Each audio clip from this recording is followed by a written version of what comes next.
ગાંધીધામ મહાનગરપાલિકા બન્યા પછી પણ અમુક ગૂંચવાયેલા પ્રશ્નોનો જવાબ મેળવવા અબ તક ન્યૂઝની ખાસ મુલાકાત લેવામાં આવી હતી।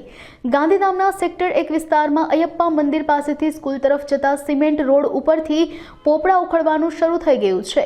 2 મહિના પહેલા આ માર્ગ બનાવવામાં આવ્યો હતો। હલકી ગુણવત્તાનું કામ થયું હોવાના ગંભીર આક્ષેપો સાથે જે તે કોન્ટ્રાક્ટર પાસે માર્ગની મરમ્મત કરવાની માંગ થઈ રહી છે। આ ઉપરાંત ગાંધીધામ અને આદિપુરમાં સામાન્ય વરસાદમાં પણ ઠેર ઠેર જળ ભરાવાની સ્થિતિ સર્જાય છે। આ સમસ્યાના કાયમી નિરાકરણ માટે ગાંધીધામ મહાનગરપાલિકા દ્વારા વોટર હાર્વેસ્ટિંગ સહિત બહુઆયામી યોજના તૈયાર કરવામાં આવી છે, જેના ભાગરૂપે શહેરના 51 જેટલા સ્થળોએ સર્વેક્ષણ કરી બોર બનાવવાનું નક્કી કરવામાં આવ્યું છે। આ બંને વિષયો પર ડેપ્યુટી કમિશનર સંજય કુમાર રામાનુજે મીડિયા સમક્ષ માહિતી આપી હતી। નમસ્કાર દર્શક મિત્રો, અબતક ચેનલમાં આપ સૌનું સ્વાગત છે અને હું ભારતી માખીજાણી, પૂર્વ કચ્છ બ્યુરો હેડ।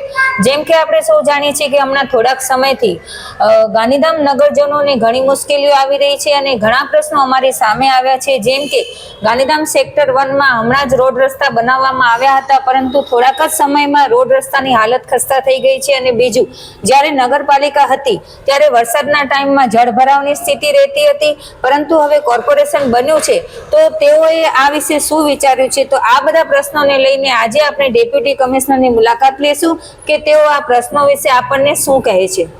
ગાંધીધામ મહાનગરપાલિકા દ્વારા સરકારશ્રીના કેચ ધ રેઇન પ્રોજેક્ટ અનુસાર જ્યાં વરસાદી પાણીનો ભરાવો થાય છે, નિકાલ લાંબા સમય સુધી થતો નથી તેવા વિસ્તારોમાં સર્વે કરી અને એને જળ સિંચનના બોર બનાવવાનું કાર્ય હાથ ધરેલ છે।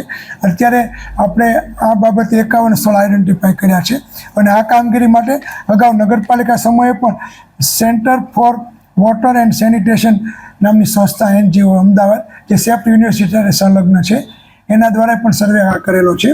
અને ગયા વખતે એણે આપણે એક DC5માં આંગણવાડી અને આદિપુર ગ્રુપ શાળામાં આ રીતે રેકેટ ધ રેઇન વોટર કરેલું અને જેનો આપણે જળ સંચયનો પ્રયોગ કરેલો।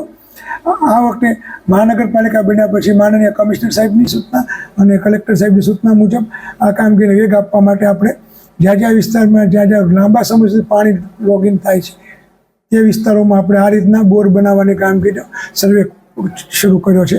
હજી 51 છે તો અમારા પ્રાથમિક સર્વેના છે।